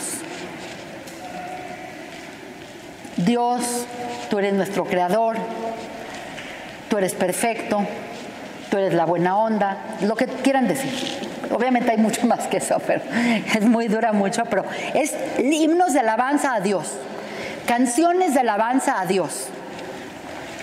Zichronot son los recuerdos que tú le dices a Dios, oye, recuérdate, no nada más que me creaste, y que creaste a toda la humanidad, y que lo hiciste con un modelo espectacular y todo. Recuérdate que lo que pasó con Noé, y recuérdate que nos sacaste de Egipto, y recuérdate que nos diste la Torá, recuérdate de Isaac, que su papá estuvo dispuesto a sacrificarlo de tanto amor que te tenía a ti. Recuérdate de estas cosas, como recuérdate. Y por último, tocar el shofar como si fuera una trompetas de presentación del rey. No es nada raro, inclusive en la música de coronación, los himnos de coronación de Händel, que hizo para Jorge II, usan muchísimo las trompetas y se presentan a la gente con las trompetas. Y además el tema de las trompetas no es exclusivo de Rosh Hashanah. Quiere decir, hay otros momentos en la Biblia donde los levitas tocaban las trompetas, donde llamaban a los campamentos para la guerra tocando las trompetas, donde cuando coronaban a un rey tocaban la trompeta. Quiere decir, la trompeta no es nada más exclusiva de Rosh Hashanah, pero es lo más importante de Rosh Hashanah. Entonces quiero explicarles qué puede significar alabar a Dios, recordar escenas y tocar el shofar. Todo está unido en una manera perfecta. Básicamente, la primera cosa que nos tenemos que cuestionar y que tenemos que atrevernos a vivir el día de Rosh Hashanah y en nuestras vidas en particular es ¿qué hacemos acá? ¿Por qué estamos acá? ¿Quién nos creó? ¿Y para qué nos creó? Porque si una persona se va en la vida sin hacer estas preguntas, se le puede pasar sus 70, 80, 100 años en automático, no reparó en nada y no nada. Entonces, lo primero del día es reconocer a Dios como tu rey. Por eso es Malhuyot, viene de Melech, que es la palabra rey. Entonces, cuando tú sabes quién es tu rey, tú sabes quién está arriba y quién está abajo. Pero entonces te posicionan en tu lugar y tú dices, bueno, Dios me creó y yo confío que si Dios me creó es por un motivo y me creó con una finalidad y me creó para que yo arregle una cosa con un propósito, etcétera, etcétera. Entonces ya tienes una referencia clara o por lo menos cercana de que tú eres un ser creado, que hay un creador y que ese creador creó un mundo con un diseño bastante interesante, bueno, y que obviamente si creó fue por un motivo y que tú eres parte de ese motivo y que vienes a este mundo a arreglar algo. Entonces tu vida como que se centra, como que quién está arriba, quién está abajo. De entrada, ahí viene la primera fase del día. Y por otro lado, no nada más te conectas con Dios como tu creador, porque yo les digo una cosa, toda la humanidad cree en Dios. Si tú vas y preguntas en el continente que sean Europa, China, Asia, África, hasta las gentes científicos, todo eso, llegan a un momento que dicen, no, pues definitivamente hay una fuerza que creó todo esto. Que no le quieren llamar Dios, bueno, es problema de ellos, pero todo mundo, el 99.9% de la humanidad, se da cuenta que mundo fue creado por algo superior y inteligente y algo brillante. Entonces, ver a Dios como un creador no es algo fuera de serie. La mayor parte de gente inteligente y aparte lógica dicen, no, pues es que este mundo se ve que está muy complejo y está muy impresionante y esto no se pudo haber hecho solo y no hay manera de que el código genético se haya hecho con prueba y error, y por lo tanto pensar en un creador es un concepto casi universal, maravilloso, que afortunadamente la mayor parte de la humanidad lo tiene. Pero cuando tú traes los recuerdos, no nada más ya hablas de Dios como un creador, sino también hablas de Dios como alguien que se reveló y que está metido en su creación. Porque una cosa es decir, Dios me creó y dijo, ahí los dejo, ahí unos vidrios. No, Dios, hubo un momento histórico, o hubo algunos momentos históricos en los que intervino, y nosotros tenemos la tradición y la certeza casi histórica de que Dios se reveló a un pueblo completo en Sinai. No se le reveló a una persona, no se le reveló a Moisés. Todos, 600,000 hombres y más las mujeres, más los niños que estaban ahí, vieron un fenómeno inexplicable. Y lo más increíble de todo es que en esa revelación la gente escuchó a Dios, mas no lo vieron, porque a Dios no se le puede ver. Pero lo más increíble es que lo que escucharon fue un sonido de shofar. Vieron una nube oscura, vieron como una montaña humeante y un sonido tremendo de shofar. Entonces, hay una muy buena posibilidad de que cuando nos dicen es el día del recuerdo de la trompetada, se dice que gran muestra de la humanidad estuvo contenida en esas 600,000 almas que estaban en Sinai. Porque acuérdense que cuando la Kabbalah habla de Adán, dice que Adán cuando llegó a esta dimensión se fragmentó y al final se fragmentó en 600,000 almas. Entonces el concepto de 600,000 no sabemos si es real o no es real, pero lo que sabemos es que se le presentó a un muestreo muy importante de toda la humanidad. Por lo tanto, cuando nos dice que nos recordemos del sonido del shofar, es que todas las almas, y estoy casi segura que toda la gente que está buscando esta espiritualidad, estuvimos ahí en Sinai, oímos esa trompetada. Entonces es un día que nos recordamos de la revelación, que no nada más es un Dios que te creó, sino que es un Dios que te creó y que está presente en tu historia, en tu vida. Porque es muy diferente nada más un Dios que te creó y que es impersonal y que bueno, ahí te las arreglas con las leyes y ya no tengo nada que decir, a un Dios que te creó y que además te sacó de Egipto y que además te dijo, porque entregar la Torah no es nada más, ay, me presenté a ustedes, es decirte qué quiero de ti. Porque en la Torah está escrito qué quiere Dios de la humanidad. Por lo tanto, todas estas bolas de recuerdos te hacen un ser más apegado a Dios. Porque el Dios que te creó pues puede ser como un Dios muy frío, muy lejano. Pero el Dios que se reveló a ti pues ya no está tan frío y ya no está tan lejano, ya está más cercano. Y el centro de todo el servicio es tocar el shofar. Y a esto quiero apelar a ustedes algo que no tiene nada que ver con algo intelectual. Las mujeres lo van a entender mejor que los hombres, pero no, tampoco quiero descartar que los hombres lo entiendan esto.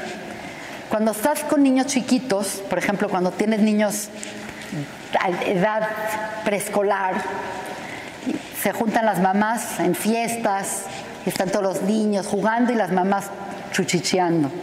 Están las mamás platicando, los niños jugando y cada rato un niño llora, ¿sí o no? Cada rato un niño, ¡ay, me pegó, me quita mis dulces, se cayó, se rompió la cabeza! Cada minuto está pasando algo con los niños. Y están las mamás platicando y medio atendiendo a sus hijos.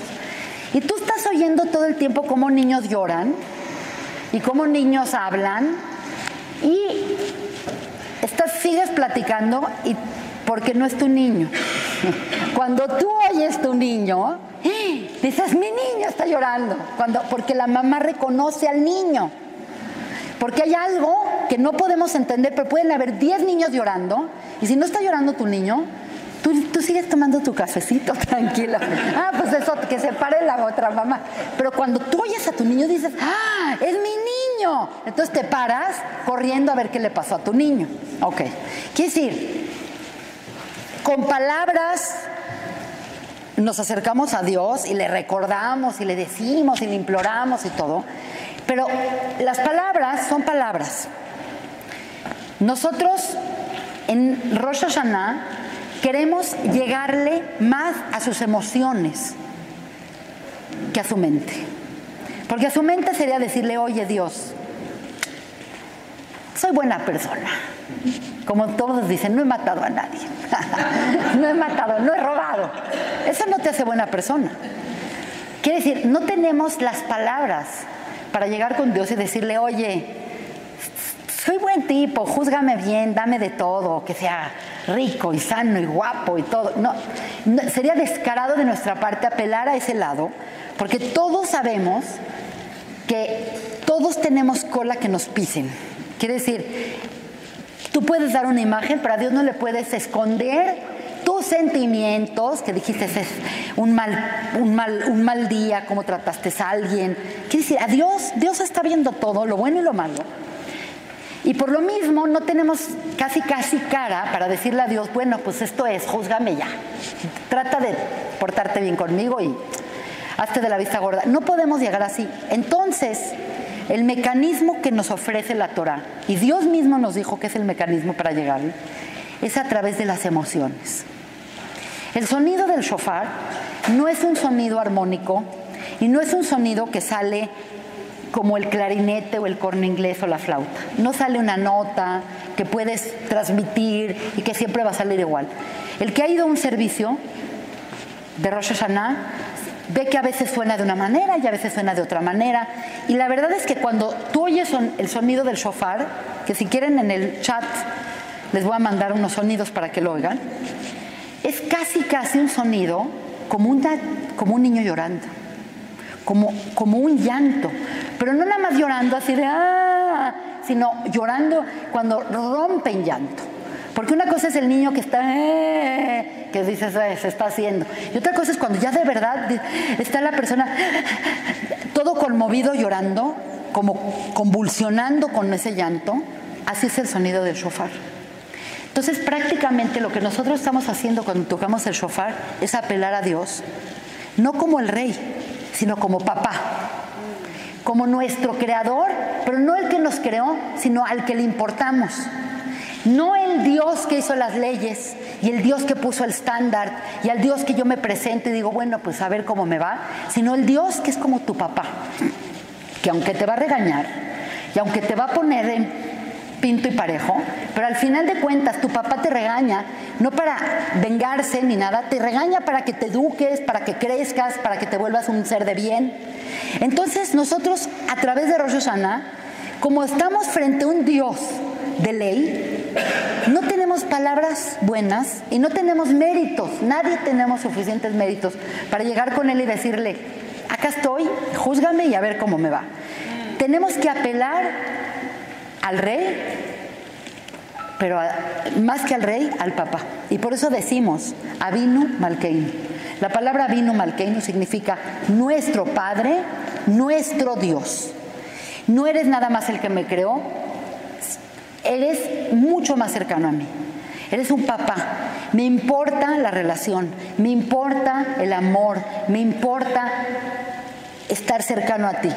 No quiero el Dios de la justicia, ese Dios, bueno, qué bueno que hizo justicia y que hace justicia, pero yo quiero sentirme cercano, emocionalmente me quiero sentir cercano a ti.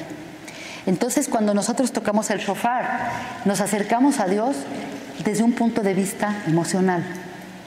Nos apelamos a la relación cercana, apelamos a la relación íntima, apelamos a la misericordia divina. Entonces, estas leyes que vienen, pero con toda fuerza hacia acá, nosotros las podemos endulzar. Entonces, no es que no queremos ley, porque sí queremos un Dios que cree leyes y sí queremos un Dios que haga orden y que haya justicia. Es muy importante que ese Dios sea un Dios justo y que haga justicia, porque si no hay justicia, entonces el bien y el mal da igual y todo el mundo hace lo que quiere y todo es cuestión de gusto y no hay un bien total y no hay un mal total y no hay nada absoluto, porque lo único absoluto es lo que Dios dijo que es absoluto. No es que minimicemos a ese Dios, pero le decimos, queremos que el juicio y queremos que esa fuerza venga con dulzura a nosotros. Entonces se dice gráficamente que Dios se sienta del trono de la justicia máxima al trono de la misericordia. De tal manera que cuando va a impartir esa justicia, no va a haber a un súbdito de, bueno, trabajaste 10 horas, entonces te pago 10 horas, más tus 3 horas de aguinaldo, toma. No, queremos un Dios personal, queremos un Dios cercano, un Dios al cual vaciarle nuestro corazón, un Dios para el cual acercarnos y pedirle cosas, aunque no necesariamente las merezcamos. Estamos apelando a un estado emocional de amor, de empatía, de misericordia y de cariño. Entonces es un día en el que nosotros tenemos la posibilidad de afectar el juicio que va a ser para todo el año. Entonces quiero explicarles por último cómo son los sonidos y qué se logra con los sonidos.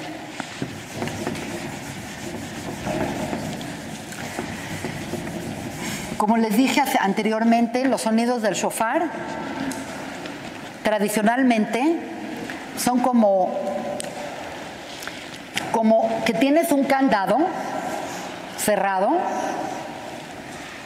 y te dan 3 números que puede ser para la combinación, o te dan más 9, 10, te dan 12 números que puede ser la combinación para abrir el candado. Y te dicen, es el 3, el 7, el 19, el 14, el de este. Pero no sabes si es para la derecha, para la izquierda, para un lado, para el otro. No sabes cómo abrir ese candado. Y tenemos que abrir ese candado y tenemos un tiempo limitado para abrir ese candado, que es Rosh Hashanah. Entonces, como que apúrate, tienes prisa, te vienen los juicios duros del cielo, vamos a tratar de cambiar ese juicio. Tenemos un día, realmente son 2, pero principalmente es el primero de Tishrei y el 2 de Tishrei, y en Israel también son 2 días, que es muy interesante porque son 10 días, y nos dan la oportunidad de abrir el candado y de ir a buscar al supermercado todo lo que necesitamos para el año, por así decir, y tienes la combinación, pero no sabes cómo usarla. Entonces, bueno, no es tampoco un día de angustia. Entonces nuestros sabios hicieron una fórmula y dijeron, a ver, vamos a tratar este orden, vamos a tratar este orden, vamos a tratar aquel orden, y a través de diferentes acomodos de cómo tocar el shofar, vamos a procurar abrir de seguro el candado. Entonces los sonidos son así. El primer sonido se dice tequía. El tequía es un sonido que sin tocar el shofar les digo, así suena. Así suena. Es un sonido constante. Así suena.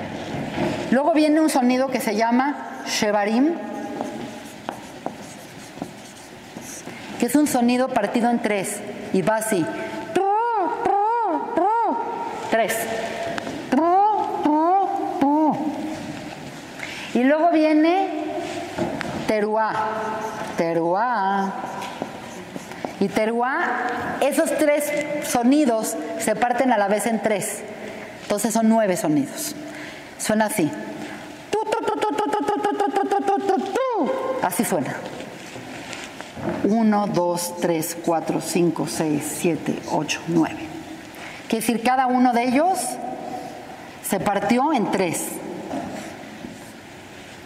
Entonces, durante el tiempo que está uno rezando a Dios, diciéndole, eres mi rey, eres mi padre, échame la mano, acá, acuérdate, por acá, por allá. Mientras está todo eso, que la verdad es un rezo larguísimo. La gente que no sabe rezar lo ve y dice, ay, esto no se acaba, dura 2 horas, 3 horas, no sé cuánto dura. Es un rezo muy, muy largo y que puede ser hasta una tortura para alguien que no está sensible a esto. Para los niños y todo, bueno, pues acaban yéndose a jugar y vienen a oír y pues no pueden aguantar porque está tremendo esto. Pero mientras está pasando el rezo, se tocan diferentes acomodos de tocar primero tequía, luego shvarim y luego tequía. Luego se toca tequía, shvarim, teruá, tequía. Luego se toca tequía, teruá, shvarim. Quiere decir, hacen diferentes acomodos de tal manera que hagan todas las posibilidades, tomando en cuenta que una de ellas quizás es la que va a servir. Entonces, cada uno de estos sonidos tiene otras peculiaridades. Necesitaríamos otra clase de plano para poder hablar de cada una de las cosas de este sonido, pero el punto es que cada uno de estos sonidos tiene que ver con diferentes fuerzas y con diferentes métodos de cómo acercarse a Dios. De entrada, cada uno de los sonidos tiene una relación con un patriarca, con Abraham, con Isaac, con Jacob. Por otro lado, siempre tiene que acabar todo con un tequía. Empieza con un tequía y acaba con un tequía gedolá, largo, a veces muy largo. Entonces, entre todas las posibilidades, hay un total de 101 toquidos. Entonces, tradicionalmente, la persona pues podría decir, bueno, se toca una vez y ya. Pero como hay diferentes fuerzas que estamos tratando de generar y diferentes cosas que estamos tratando de hacer, todo esto hace que emocionalmente tú llegues con Dios y tú te emocionas de diferentes maneras, porque hay parte del sonido de repente te pone como muy sensible. Hay gente que se pone muy nerviosa, hay gente que se pone muy tranquila, hay gente que se pone a llorar y hay gente que se pone contenta. Quiere decir, es muy variable las emociones que va a mover esto. Pero a nivel ya a nivel no nada más emocional, a nivel físico, pues son vibraciones. Y al final estas vibraciones hacen vibrar todo lo que hay en la creación. Porque todo está hecho de átomos o de partículas subatómicas, pero no hay nada que, ni siquiera la luz, no hay nada que no esté hecho de cierta energía que se va materializando con los átomos y todo. Entonces, esto viene a ser una vibración que va a hacer que el mundo en el que vivimos afecte al mundo que nos procede, de donde viene toda la bendición, toda la luz y todos los juicios a este mundo. Entonces es como una tecnología de física en el que lo que tú estás haciendo es generar ciertas vibraciones para que afectes la fuente de bendición, de luz y de juicio a este mundo. De tal manera que si va a llegar a este mundo una cosa severa, tú puedas afectar esa matriz para que no venga tan severa. Quiere decir, una persona estaba destinada a que iba a pasar la calle y lo iban a atropellar. Bueno, a través de este sistema, cruzó la calle y se torció el tobillo. Es un ejemplo. Quiere decir, estamos pidiendo oportunidad para mejorarnos y poder cambiar, que las cosas se endulcen y que se bajen con más tranquilidad de este mundo. Entonces, básicamente, lo que quiero explicarles es lo siguiente. La tequía es un sonido unificado, que es una generalidad, es un sonido general. Y lo general es completo.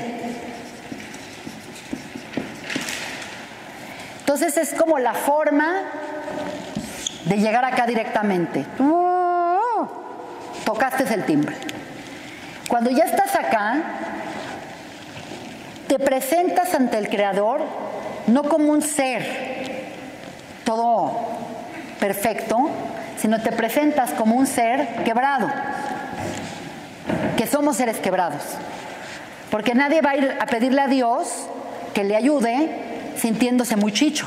Decir, pues estoy muy completo. Entonces más bien te presentas quebrado, como diciendo, ayúdame. Es como si vas al banco a pedir un préstamo y llegas en un carrazo y llegas todo millonario. No, vas a pedir un préstamo o vas a pedir, pues tienes que llegar con un poco de humildad y decir, estoy necesitado. Entonces tienes que enfrentarte a pedir con una humildad diciendo, estoy quebrado. Estoy quebrado, necesito ayuda. Y entonces, a través de lo quebrado, a través del llanto, a través de esa movilización de energía, ya entraste, porque ya vieron que traes humildad, que estás pidiendo ayuda divina, etcétera, etcétera. Entonces regresa al final una respuesta a tu petición con más dulzura. Entonces, en pocas palabras, les estoy explicando una clase de emociones, de física cuántica, un poco de ingeniería, en la cual estamos nosotros tratando de apelar a Dios en diferentes medios. Por un lado, las palabras, por un lado, nuestra actitud. Por otro lado, pues tampoco estoy tan mal y tan deshecho que no cuentas conmigo, porque al final de cuentas no nada más estoy necesitado, también quiero ser parte de tu plan, porque Dios pudo haber hecho un mundo perfecto, pero nos mandó a nosotros para que nosotros perfeccionáramos ese mundo. Entonces tampoco me puedo presentar como tan quebrado y tan fregado que no puedo ser partícipe y co-creador con Él. Entonces, en pocas palabras, es una mezcla muy interesante de cómo acercarnos a Dios. Entonces, lo más importante del día de Rosh Hashanah es tener una conciencia de que es un día de severidad, donde la ley y el estándar de Dios están patentes para toda la humanidad. Dios quiso un mundo con justicia, quiso un mundo donde las cosas fuesen de un estilo. Y estoy consciente ante ese nivel que está exigiendo Dios, que yo estoy mal. Él quisiera que fuese más caritativo de lo que soy. La verdad, no conozco a nadie que sea más caritativo o sea suficientemente caritativo. Yo no lo conozco. Todo el mundo a la hora de la hora es bien codito. Ay, sí, te doy. Pero en términos reales, haz de cuenta, Dios pide que demos diezmo. Remotamente he conocido una persona que dé diezmo. Todo el mundo mete su justificación de, ay, la verdad es que este año no me fue tan bien. Y es difícil. Entonces, Dios quiere que seamos caritativos, no somos tan caritativos. Dios quiere que seamos muy amorosos y muy empáticos, y la verdad, un día eres y otro día no eres. Un día te levantaste de buen humor y eres lindo, y al otro día no dormiste bien y te vuelves un canijito. Y así, y quiere que seamos sinceros, y a la hora de la hora no somos tan sinceros.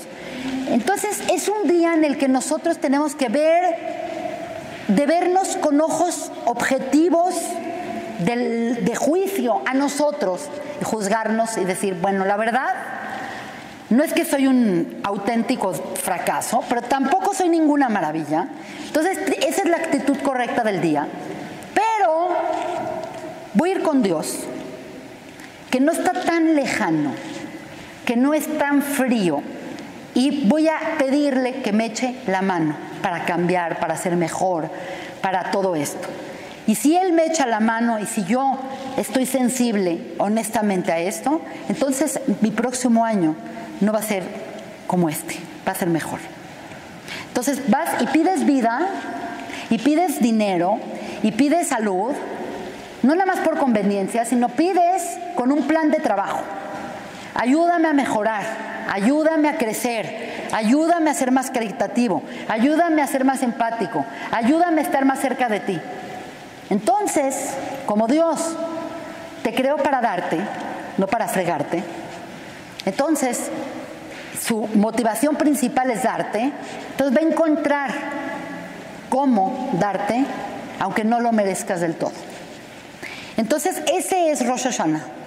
Rosh Hashanah es el día en el que nosotros hacemos esa introspección y nos acercamos al Creador y enfatizamos nuestra relación tanto de rey, como de padre, como de juez, como de proveedor.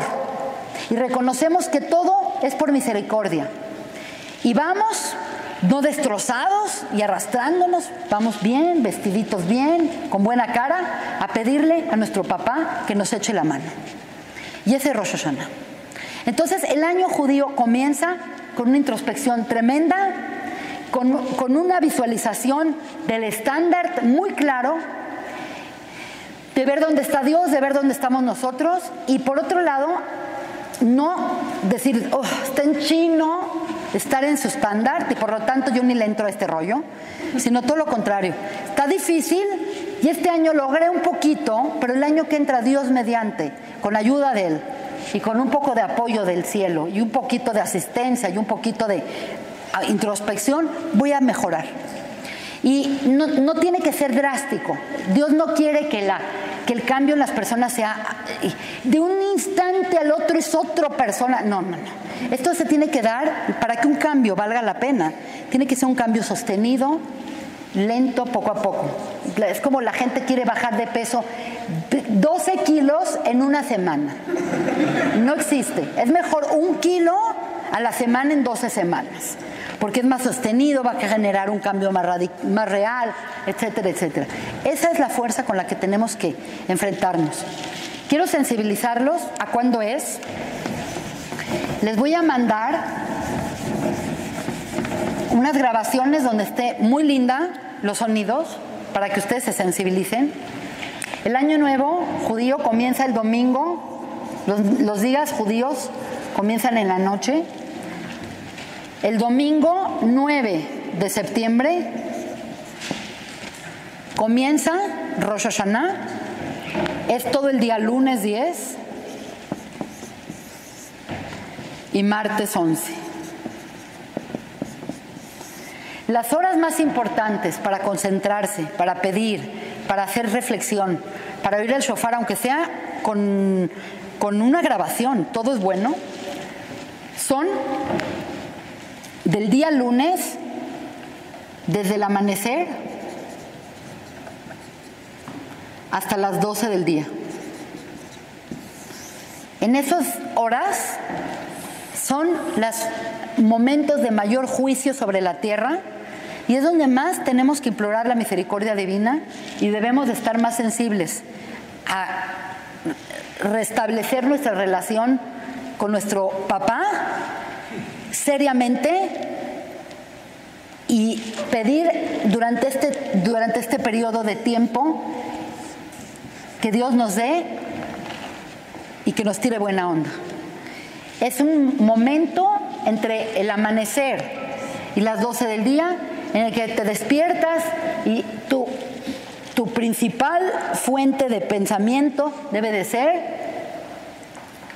cómo llegarle como si fuera tu papá, cómo pedirle y cómo rogarle que todas aquellas fuerzas que están desatándose lleguen a ti con dulzura y con oportunidad para poder cambiar, para poder crecer, para poder mejorar. Es un día absolutamente universal. Esto es un día universal. Todos somos hijos de Dios, todos fuimos creados.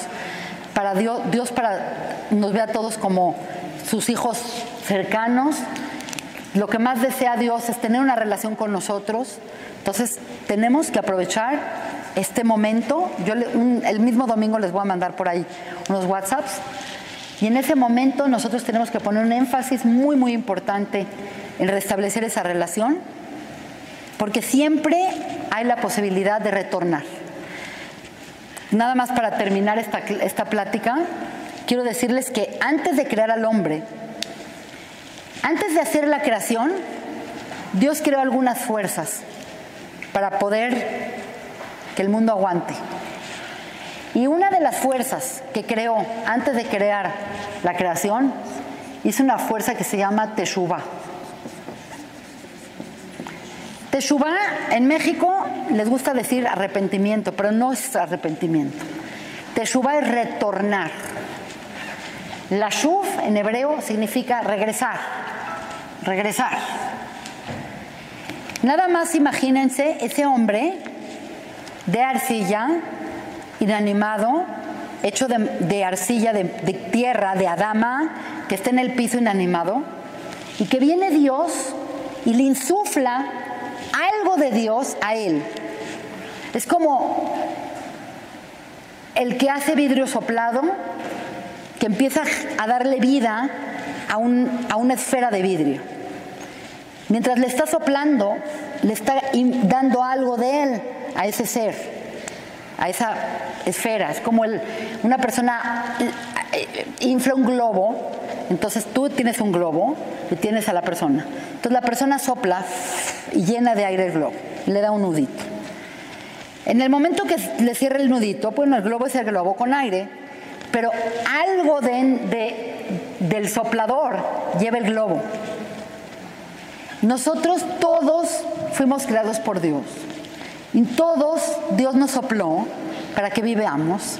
Y a todos nos dio una razón para existir y para vivir y para su plan. Entonces eso es lo que tenemos que valorar. La creación misma, que tenemos algo de Dios dentro de nosotros, y que todos somos hijos de Dios y que todos podemos apelar a Él como nuestro Padre. Entonces quiero que esta clase la tomen mucho en cuenta. Es una clase, me parece, sumamente importante, porque es una forma de restablecer nuestra relación con Él. Y Él está ansioso de esto, de la teshuvá, del retorno que tengamos a Él. No importa, es como un hijo que se fue de la casa, ya me hartaste, ya me quiero conocer a mí mismo, me voy de mochilero por todo el mundo, te voy a enseñar que yo sí la hago solo. Está bien, Dios dice, bueno, está bien, vete ya. Pero realmente siempre podemos regresar a la casa de nuestro papá y decirle, hola, ya vine, acá estoy. Entonces, eso es lo que Dios más desea de nosotros. Por eso creó esta fuerza antes de crearnos. Como que hizo el camino para que podamos siempre regresar a Él. Entonces, creo que es más que claro. Fue una clase compleja. Los llevé por el Talmud, los llevé por acá, los llevé por allá. Pero todo esto es para sensibilizarnos, para poder cada uno tener esta relación personal con Dios. Nadie más la va a tener. Dios, nadie es responsable de tu relación con Dios. Nadie tiene que estar en medio diciendo, bueno, yo te hago el conecte. No hay conecte.